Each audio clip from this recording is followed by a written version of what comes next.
Saimum series ৩ মিন্দানাওয়ের বন্দী পর্ব ১০। সিঁড়ি শুয়ে আছে। কয়দিনের জ্বরে একদম শীর্ণ হয়ে গেছে সে। মাথার কাছে টেবিলের উপর কয়েকটি ওষুধের শিশি। স্মার্থার ডাক্তারির হাত মন্দ নয়।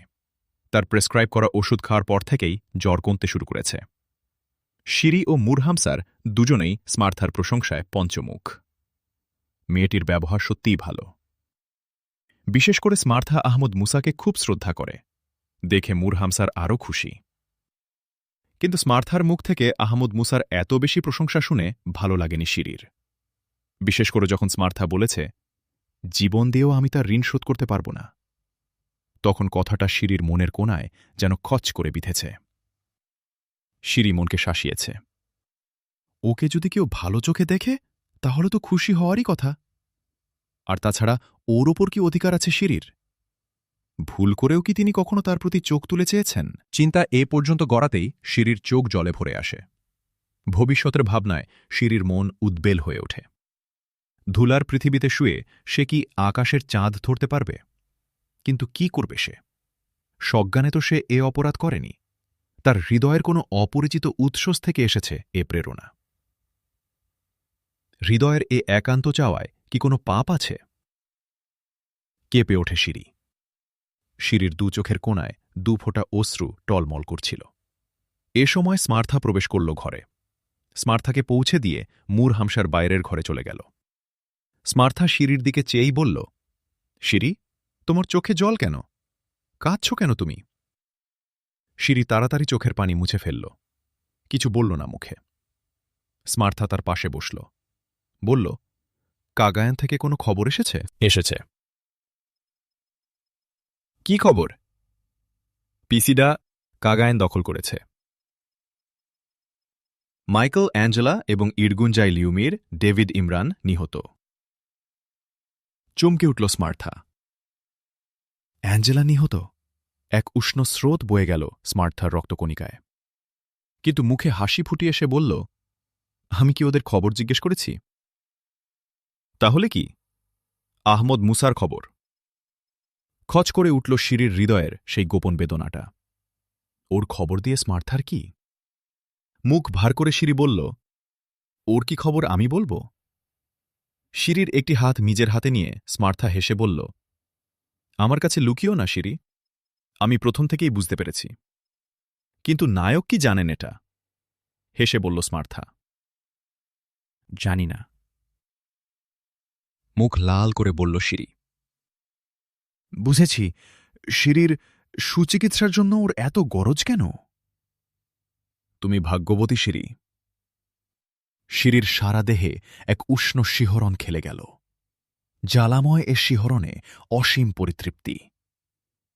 আপনাতেই তার চোখ দুটি বুজে গেল এক পরম প্রশান্তিতে। এই প্রথম স্মার্থার কথা ভালো লাগল তার। চুপ করে রইল শিরি। স্মার্থা আবার বলল, কই, উত্তর দিলে না শিরি? কি? আহমদ মুসা কবে আসছেন? বালিশে মুখ গুজে শিরি বলল, উনি অসুস্থ, হাসপাতালে। মাথা ও বাহুতে আঘাত পেয়েছেন উনি। তোমারে দুঃখে আমিও দুঃখিত শিরি। শিরি পাশ ফিরে শুয়ে বলল, তুমি আজ চিকিৎসার জন্য নয়, এসব মতলব নিয়ে এসেছ বুঝি? আর ওষুধ লাগবে না তোমার। ভালো হয়ে গেছ? এখন শরীরটা সারলেই হয়ে গেল। তারপর স্মার্থা রুটিন মাফিক জ্বরের চার্ট পরীক্ষা করল, হার্টের বিট দেখল, বলল, সব ঠিক আছে। বলে বিছানা থেকে উঠে চেয়ারে গিয়ে বসল স্মার্থা। বলল, রুনার মা তো এখনও আটকা। সোনিয়াকেও তো দেখছি না। একটু পানি খেতাম শিরি। শিরি বলল, ঠিক আছে, আমি ডাকছি। বলে সে কলিং বেলের সুইচে চাপ দিতে গেল। স্মার্থা শিরিকে নিষেধ করল। বলল, এই তো ডাইনিং রুম, আমি খেয়ে আসি না। বলে সে উঠে দাঁড়াল। ডাইনিং রুমের বিরাট এক ট্যাঙ্কিতে পানি জমা থাকে। ট্যাঙ্কে লাগানো আছে নল, সেখান থেকেই পানি আসে। স্মার্থা ডাইনিং রুমে ঢুকে তাড়াতাড়ি একটি চেয়ার টেনে নিল। পানির নলের পাশে এক পা তুলে ট্যাঙ্ক ধরে দাঁড়াল। তারপর স্কার্টের ভিতর থেকে একটি কাগজের মোড়ক বের করল সে। মোড়কটি খুলে সাদা ধরনের অনেকগুলো পাউডার ঢেলে দিল পানির ট্যাঙ্কিতে।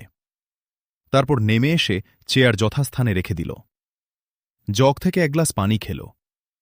মুখ মুছতে মুছতে সে বেরিয়ে এল। মুরহামসারও ঘরে প্রবেশ করল প্রায় সঙ্গে সঙ্গেই। বলল, কি দেখলেন, ওষুধ আর লাগবে? না, আর ওষুধের দরকার হবে না। গতকাল থেকে টেম্পারেচার একদম নর্মাল। ধন্যবাদ আপনাকে, অনেক খেটেছেন। চলুন, ধন্যবাদ দিয়ে আর কাজ নেই। মুরহামসার স্মার্থাকে নিয়ে ঘর থেকে বেরোতে বেরোতে বলল, আর কি করতে পারি আপনার জন্য? মুসা ভাই, আসলে আপনার মুক্তির জন্য সুপারিশ করব। স্মার্থা খপ করে মুরহামসারের একটি হাত ধরে বলল, মুক্তি আমি চাই না হামসার। চান না মুক্তি? বিস্মিত হয়ে তাকাল মুরহামসার তার দিকে। স্মার্থা তার হাত জড়িয়ে কাঁধে মুখ গুজে বলল, চাই না মুক্তি আমি। মুরহামসার কেঁপে উঠল। এমন অবস্থার জন্য প্রস্তুত ছিল না সে। নারী দেহের এমন নিবিড় উষ্ণ স্পর্শ মুহূর্তের জন্য বিফল করে তুলল মুরহামসারকে। তার জীবনে এ এক নতুন অভিজ্ঞতা। স্মার্থা আরও নিবিড়ভাবে তাকে জড়িয়ে ধরে বলল, বলো, দেবে আশ্রয় তোমার এ বাহুবন্ধনে? মুরহামসার সচেতন হল। সে নিজেকে ছাড়িয়ে নিয়ে বলল, চলুন, রাত হয়ে যাবে। আবার দুজনে হাঁটতে শুরু করল। স্মার্থা আর কোনো কথা বলল না। মুরহামসারও পাথরের মতো মৌন। উপত্যকার বন্দিখানার সেলের দরজায় স্মার্থাকে পৌঁছে দিল মুরহামসার। প্রহরী দরজা খুলে ধরল। স্মার্থা মুরহামসারের দিকে ফিরে দাঁড়িয়ে বলল, আর যেতে পারব না তোমার ওখানে? গম্ভীর কণ্ঠে মুরহামসার বলল, মুসা ভাইকে আমি এটা জিজ্ঞেস করে দেখব। সেলের দরজা বন্ধ হয়ে গেল। স্মার্থা নিজেকে ছুড়ে দিল নরম বিছানার ওপর। স্বগত কণ্ঠে সে বলল, এরা কি মানুষ না পাথর? আতঙ্কিত হয়ে উঠে বসল সে। আহমদ মুসার সাইমুমের গতি বোধহয় আর কেউই রোধ করতে পারবে না। অদ্ভুত জিতেন্দ্রীয় মানুষের দল এটা। টাকার স্তূপ, নারীদেহের কামসিক্ত উষ্ণ পরশ, কিছুই এদের চিত্ত বিভ্রম ঘটাতে পারে না। তবু চোখ দুটি জ্বলে উঠল স্মার্থার। তবু জাহাজ ও কাগায়ানের পরাজয়ের প্রতিশোধ আহমদ মুসার ওপর নেওয়া যায় কিনা দেখবে সে। গভীর রাত। শয্যা থেকে উঠে বসল স্মার্থা। চোখ মুখ হাত দিয়ে একটু রগড়ে নিয়ে উঠে দাঁড়াল। রাতের পোশাক বদলে ফেলল সে। এই বন্দিশালায় তার নিজস্ব বলতে ছিল একটি মাত্র ব্যাগ, কিন্তু তার স্থায়ী ব্যাগটি আজ শূন্য। কয়েকটি কাপড় চোপড় রয়েছে মাত্র। তবু আপাত শূন্য ব্যাগটিতেই রয়েছে তার শেষ সম্বলটুকু। স্মার্থা ব্যাগটি হাতে তুলে নিয়ে ওর তলাটা ফেড়ে ফেলল। তলার চারপাশ ঘিরে রয়েছে লোহার ফাঁপা নল। ব্যাগের তলাকে শক্ত ও এর আকার ঠিক রাখার জন্যই এটা ব্যবহৃত হয়েছে বলে আপাত দৃষ্টিতে মনে হয়। স্মার্থা নলগুলো খুলে নিয়ে ছোট ধরনের দুটি পকেটে পুরল। অন্য দুটি থেকে বের করল কয়েকটি দামি ফিল্টার টিপড সিগারেট। সিগারেটগুলো পকেটে পুরে ব্যাগটি ছুঁড়ে ফেলে দিল। তারপর টেবিলে বসে এক খণ্ড কাগজে লিখল, আলী কাউছারের হত্যার প্রতিশোধ পড়ে নেয়া যাবে। এখন হাঙ্গামা করতে গেলে আমরা আপো পর্বত থেকে বেরুতে পারব না। কাগজটি ভাঁজ করে পকেটে পুরে উঠে দাঁড়াল স্মার্থা। ধীরে ধীরে দরজার দিকে এগোল। দ্বিধাহীন চিত্তে সে দরজায় করাঘাত করল। একবার, দুইবার, কয়েকবার। দরজার চাবি খোলার শব্দ পাওয়ার পরই শুধু সে থামল। দরজা খুলে গেল। দুজন প্রহরী, একজনের হাতে উদ্যত স্টেনগান, অন্যজনের হাতে রিভলভার। তারা কিছু বলার আগেই স্মার্থা বলল, ক্যাপ্টেন জুমলাককে এখনই ডাকুন, খুব জরুরি। স্মার্থার কণ্ঠে উদ্বেগ, চোখে মুখে কেমন বিভ্রান্ত ভাব। সেদিকে মুহূর্তকাল চেয়ে একজন প্রহরী অপরজনকে বলল, তুমি একে দেখো, আমি তাকে ডেকে আনি। মিনিট চারেকের মধ্যেই প্রহরীটি ক্যাপ্টেন জুমলাককে নিয়ে সেখানে উপস্থিত হল। জুমলাককে দেখেই স্মার্থা প্রায় আর্তকণ্ঠে বলে উঠল, সর্বনাশ হয়ে গেছে মিস্টার জুমলাক। সিঁড়িকে ওষুধ দিতে উল্টাপাল্টা হয়ে গেছে। ওষুধটি খেলে তার মৃত্যু পর্যন্ত ঘটতে পারে। এক্ষুনি আমার যাওয়া দরকার। আপনি দুজন প্রহরী দিন আমার সাথে। বলতে বলতে স্মার্থা প্রায় কেঁদে ফেলল। তার চোখে আতঙ্ক। জুমলাক কিংকর্তব্য বিমূঢ় হয়ে পড়ল। প্রথমে তার মুখে কোনো কথা সরল না। শেষে বলল, তাহলে আমি খোঁজ নিতে পাঠাই? স্মার্থা চোখ মুছে বলল, তা করতে পারেন মিস্টার জুমলাক, কিন্তু দেরির জন্য কিছু ঘটলে সে দায়িত্ব আপনাকেই নিতে হবে। জুমলাক পড়ল মহাবিপদে। একদিকে রাত্রিবেলা বন্দিকে দুজন প্রহরীর উপর ভরসা করে ছেড়ে দেয়া যায় না, অপরদিকে শিরির সত্যিই কিছু ঘটলে তাকেই দায়ী হতে হবে। পরিশেষে জুমলাক ভাবল, আহমদ মুসাই যখন স্মার্থাকে দিয়ে চিকিৎসার নির্দেশ দিয়েছেন, তখন স্মার্থার মধ্যে নিশ্চয় বিপদের তেমন কিছু নেই। জুমলাক বলল, চলুন, আমিই যাচ্ছি সাথে। বলে সে আর একজন প্রহরীকে সাথে নিল। তিনজনেই পর্বতের ঢাল বেয়ে ওপরে উঠতে লাগল। সবার আগে স্মার্থা, তারপর প্রহরীটি এবং সবার শেষে জুমলাক। তারা পর্বতের সমতলে এসে পৌঁছল। দক্ষিণ পশ্চিম দিক থেকে আর একটি রাস্তা এসে এখানে মিলিত হয়েছে।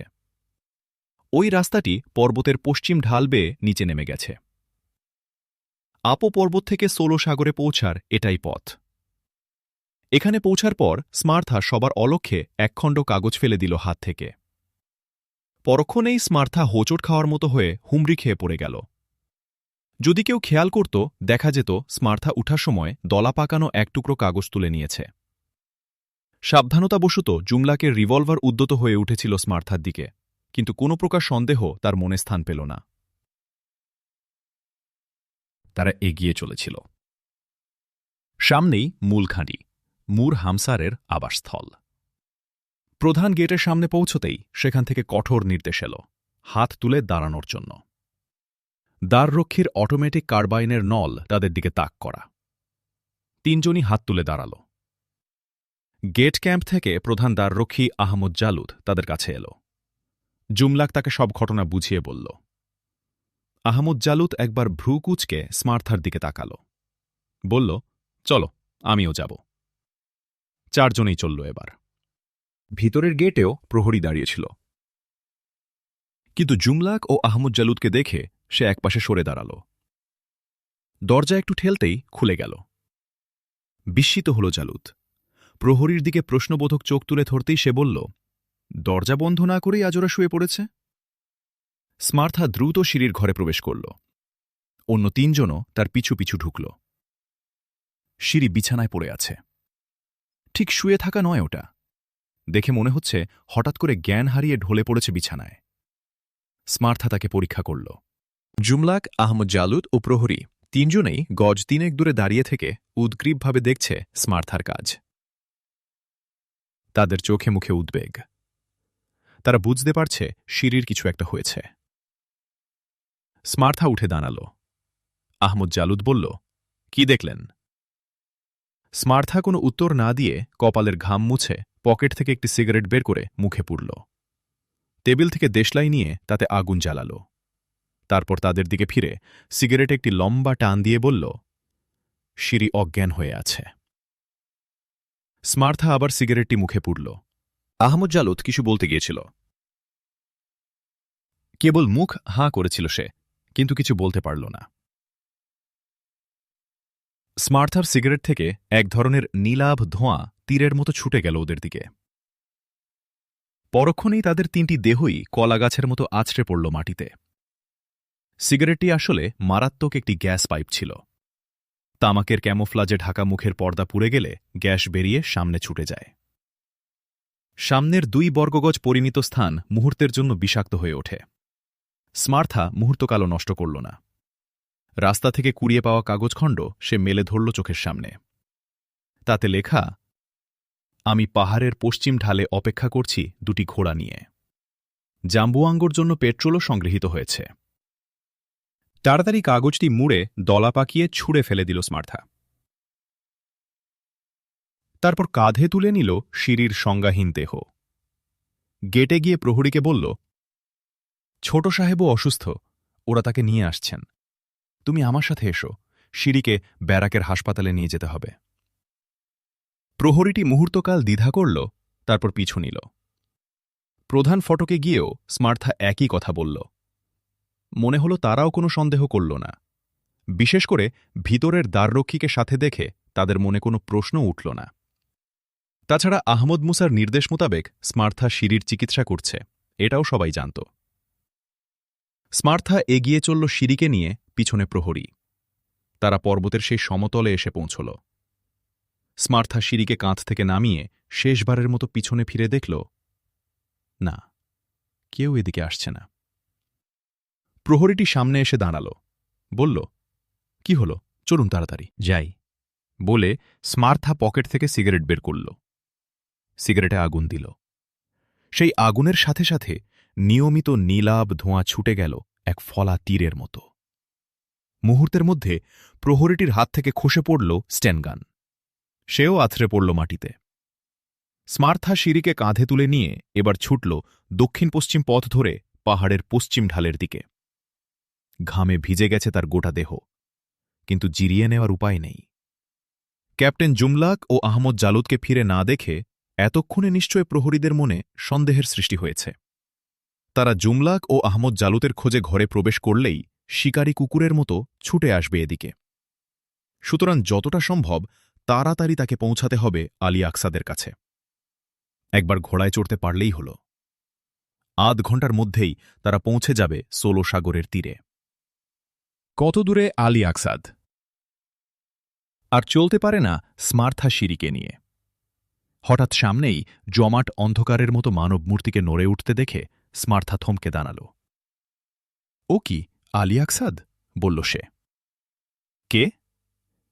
আমি আলী আকসাদ, বলে সে সামনে এসে দাঁড়াল। কোথায় তোমার ঘোড়া? এই আরেকটু যেতে হবে। এবার দুজনে ধরাধরি করে সিঁড়িকে নিয়ে গিয়ে ঘোড়ায় তুলল। স্মার্থা সিঁড়িকে নিয়ে এক ঘোড়ায় উঠল, আলী আকসাদ উঠল আরেক ঘোড়ায়। পর্বতের ঢাল বেয়ে সাবধানে ঘোড়া দুটি সামনে এগিয়ে চলল।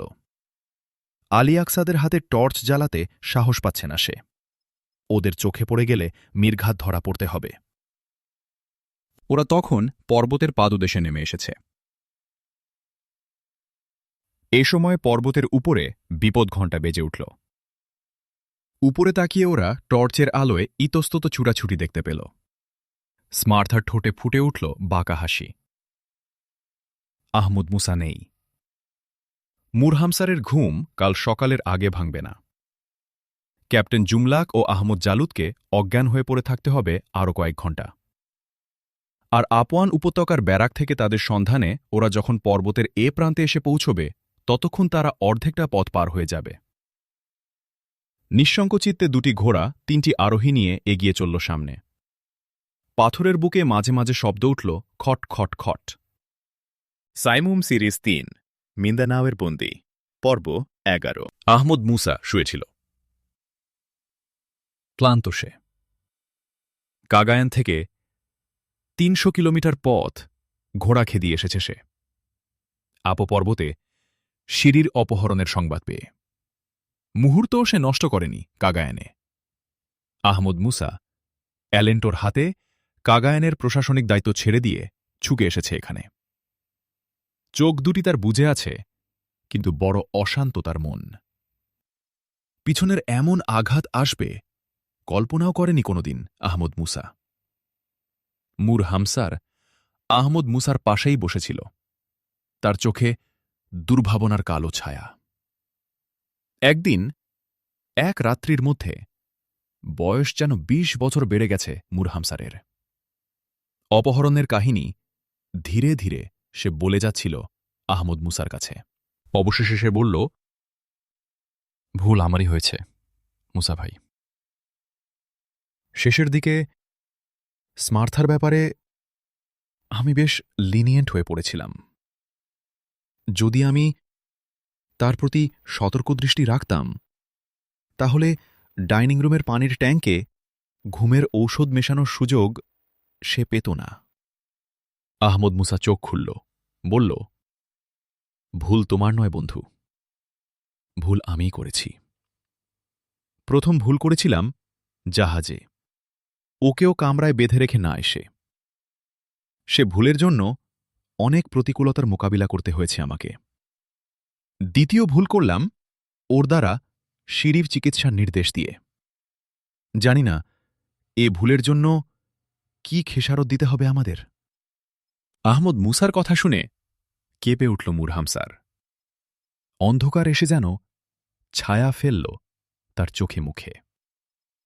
আহমদ মুসার তার দৃষ্টি এড়াল না। মুরহাম স্যারের একটি হাত তুলে নিয়ে সে বলল, জানি তোমার ব্যথা বুঝতে পারছি, কিন্তু ভেবো না বন্ধু, মনে রেখো আহমদ মুসাকে ফাঁদে ফেলার জন্যই শিরিকে অপহরণ করা হয়েছে। তারা ভেবেছে আহমদ মুসা কথা শেষ করতে পারল না। অভাবনীয় সংকোচ এসে তার কণ্ঠ রোধ করে দিল। তারা কি ভেবেছে মুসা ভাই? অপ্রাসঙ্গিক কথা বলে সময় নষ্ট করে লাভ নেই মুরহাম স্যার। চলো উঠি, সবগুলো জায়গা আমাকে দেখতে হবে আর একবার, বলে আহমদ মুসা উঠে দাঁড়াল। মুরহাম স্যারও উঠল। যেতে যেতে আহমদ মুসা বলল, স্মার্থা চুরি করা স্পিড বোটে চড়ে শিরিকে নিয়ে পালিয়েছে। সাথে ছিল আলী আকসাদ। প্রশ্ন হল, কোথায় গেল তারা? আহমদ মুসা মুর হামসারকে নিয়ে শিরির ঘরে প্রবেশ করল। বাহুল্য বর্জিত ঘর, একটি খাট, মাথার কাছে একটি ছোট টেবিল, পাশে একটি চেয়ার। খাটের পিছন দিকের চাদর অনেকখানি নিচে ঝুলে পড়েছে। আহমদ মুসা বলল, সংজ্ঞাহীন শিরিকে টেনে তোলার সময় চাদর এমনভাবে নিচে নেমে গেছে নিশ্চয়। মুর হামসার দেখাল জুমলাক ও আহমদ জালুদ কোথায় পড়েছিল। সেদিকে চাইতে গিয়ে খাটের কোনায় পড়ে থাকা একখণ্ড দলা পাকানো কাগজের দিকে আহমদ মুসার দৃষ্টি আকৃষ্ট হল। কৌতূহলবশে কাগজখণ্ডটি তুলে নিয়ে ভাঁজ ভেঙে চোখের সামনে মেলে ধরল। কাগজের লেখার দিকে চোখ বুলাতেই চোখ দুটি তার উজ্জ্বল হয়ে উঠল। ইউরেকা, ইউরেকা বলে সে চিৎকার করে উঠল। মুর হামসার আহমদ মুসার দিকে অবাক দৃষ্টিতে তাকাল। আহমদ মুসার এ ধরনের উচ্ছ্বাস স্বাভাবিক নয়। উদ্গ্রীব কণ্ঠে সে বলল, কি পেয়েছেন? কি আছে অতে মুসা ভাই? শিরির সন্ধান পেয়ে গেছি মুর হামসার। শিরির সন্ধান? কোথায় শিরি? আহমদ মুসা কাগজটি মুর হামসারের হাতে তুলে দিতে দিতে বলল, শিরিকে জাম্বুয়াঙ্গুতে নিয়ে গেছে ওরা। মুর হামসার কাগজটির উপর নজর বুলিয়ে বলল, কাগজ তো তাই বলছে। আসলেও তাই। শিরিকে মিন্দানাওয়ের বাইরে নিয়ে যেতে পারেনি। ওদের ষড়যন্ত্র তেমন ডিপ রুটেড ছিল না। যদি তা হতো তাহলে ওদের জন্য জাহাজের ব্যবস্থা হতো। আলী আকসাদকে স্পিড বোট চুরি করতে হতো না। আর মিন্দানাওয়ে জাম্বুয়াঙ্গো ছাড়া তাদের আর কোনো নিকটবর্তী ঘাঁটি আমি দেখি না। থামল আহমদ মুসা। পরে আবার বলল, ভালোই হল মুর হামসার। কি ভালো হল? আমাদের জাম্বুয়াঙ্গো অপারেশন পিছিয়ে দেওয়া হয়েছিল। এখন আমি নিজেই যাব জাম্বুয়াঙ্গোতে। মুসা ভাই বলো। আমিও যাব জাম্বুয়াঙ্গো। যেতে চাও? যদি আপনার অনুমতি মিলে। আমি জানি সেখানে তুমি উপস্থিত থাকলে অনেক কাজ হবে, কিন্তু আপো পর্বত তো অরক্ষিত থাকবে। এখানকার ষড়যন্ত্রের মূল ছেদ করা গেল না এখনো। দেখো, রুনার মার মুখ থেকে কোনো কথা বের করতে না পারলেও এখন বোঝা যাচ্ছে রুনার মার সাথে আলী আকসাদের কোনো প্রকার যোগাযোগ ছিল। সম্ভবত আলী আকসাদই কাগায়নে খবর পাঠিয়েছে আমাদের সম্পর্কে। রুনার মাকে তাহলে আর কি করা যায়? আহমদ মুসা হাসল, বলল, শিরি রুনার মাকে খুব ভালোবাসে। রুনার মার মুখ থেকে কথা বের করার ক্ষেত্রে এই ভালোবাসাই প্রতিবন্ধকতা সৃষ্টি করেছে। কিন্তু জাতীয় প্রয়োজনের স্থান ব্যক্তিগত ভালো লাগা না লাগার অনেক ঊর্ধ্বে মুর হামসার। মুহূর্তকাল থেমে আহমদ মুসা বলল, আমি ঘুরে আসি জাম্বুয়াঙ্গো থেকে। তারপর দেখব কি করা যায় রুনার মাকে নিয়ে। আপনি জাম্বুয়াঙ্গতে কবে যাত্রা করছেন তাহলে? কবে নয়, আজই। কিন্তু এই আহত শরীর নিয়ে এইভাবে তাতে কি হল? সময় নষ্ট করা যায় না এক মুহূর্ত। ক্লু ক্লাক্স ক্লানের মতো নরপিশাচের চক্র আর দুটি নেই, মুর হামসার। আমার উপর ওরা ক্ষিপ্ত আছে, ভয়ানকভাবে। আহমদ মুসার কথা শুনে মুর হামসারের চোখে দুটি উদ্বেগ আকুল ছায়া ভেসে উঠল। পিতৃমাতৃহারা, ছোট বোনটি তার কোথায়, কিভাবে আছে, কে জানে। নরপিশাচদের হাতে যদি কিছু হয়ে যায় ওর। আর ভাবতে পারে না মুর হামসার। চোখের কোণ দুটি তার চিকচিক করে উঠে। আহমদ মুসা সেদিকে চেয়ে বলল, চিন্তা করো না মুর হামসার, বলেছি তো আমাকে ফাঁদে ফেলার টোপ হিসাবে সিঁড়িকে ধরে নিয়ে যাওয়া হয়েছে। যদিও আশঙ্কা উড়িয়ে দেয়া যায় না, তবু আমার বিশ্বাস আমাকে ফাঁদে ফেলার পূর্বে সিঁড়ির গায়ে হাত তুলতে তারা সাহস পাবে না। তারা জানে এর পরিণাম কত ভীষণ হতে পারে। কথা বলতে বলতে আহমদ মুসার চোখ দুটি জ্বলে উঠল। এক অজেয় শপথে দৃঢ় হয়ে উঠল তার মুখ। ফিলিস্তিন বিজয়ী আহমদ মুসা পরিপূর্ণ রূপ নিয়ে যেন প্রতিভাত হল মুর হামসারের চোখে। আর এর মাঝে মুর হামসার যেন খুঁজে পেল এক পরম নির্ভরতা। পড়ন্ত বেলা। সোলো সাগরের বুকে ধীরে ধীরে নেমে যাচ্ছে সূর্য। মোটরচালিত একটি বোট মিন্দানাওয়ের পশ্চিম উপকূল ঘেঁষে তীর গতিতে এগিয়ে যাচ্ছে দক্ষিণ দিকে। বোটের ডেকের উপর দুটি মাঝারি ধরনের কামান। দুপাশে চেয়ে যেন ওরা হা করে আছে। বোটে মোট ৫ জন ক্রু। স্টিয়ারিং হুইল ধরে বসা ড্রাইভারের পাশে বসে আছে আহমদ মুসা। তার সামনে জাম্বুয়াঙ্গ শহরের একটি ম্যাপ। ম্যাপের পাতায় যেন ডুবে গেছে আহমদ মুসা। বামে বনানীর সবুজ সমুদ্র আর ডাইনে সোলো সাগরের অন্তহীন জল। এরই মাঝ দিয়ে এগিয়ে চলেছে আহমদ মুসার এক দুঃসাহসিক অভিযান।